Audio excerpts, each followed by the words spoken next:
Revolutionary Road has been misread for 60 years. The common interpretation goes like this. Frank and April Wheeler are sensitive, intelligent people crushed by the conformity of 1950s suburbia. The house on Revolutionary Road is their prison. The neighbours are their jailers.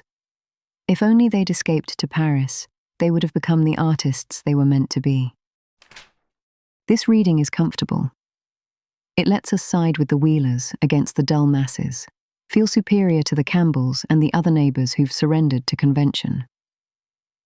But Yates isn't writing a critique of suburbia. He's writing a much more devastating book about people who destroy themselves with the story that they're special. Watch Frank carefully. He claims to despise his job at Knox Business Machines. He mocks the commuters on the train, their identical grey suits, their corporate capitulation. But when his company offers him a promotion, more money, more prestige, a path deeper into exactly what he claims to hate, he takes it without hesitation. And here's what matters. He doesn't struggle. There's no internal battle. The Paris dream evaporates the moment a better version of the life he supposedly despises becomes available. This isn't weakness. This is revelation. Frank never wanted Paris. He wanted to want Paris. The dream of escape was never a plan. It was a psychological defense mechanism.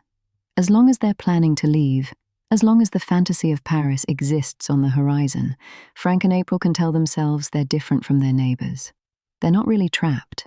They're just waiting. They could leave any time they wanted.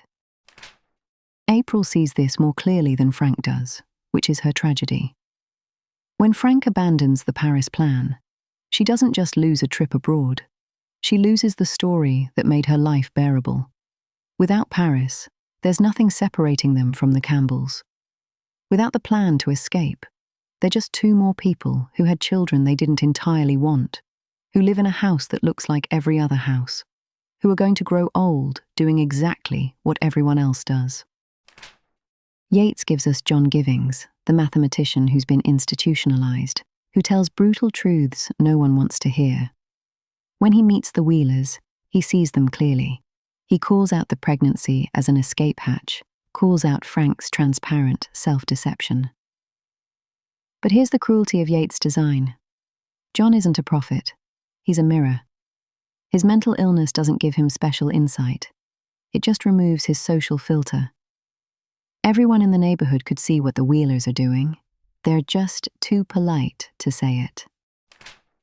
The most devastating scene in the novel isn't April's final act. It's the breakfast afterward, when Frank's going through the motions of a normal morning while his wife dies upstairs. He makes coffee.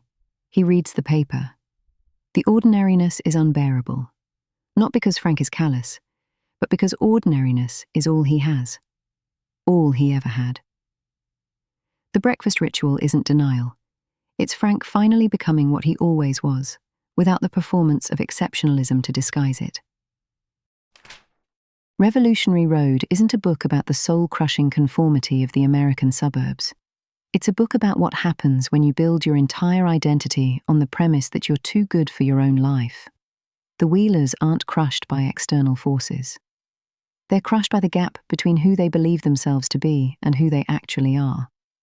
Paris was never going to save them. Nothing was going to save them.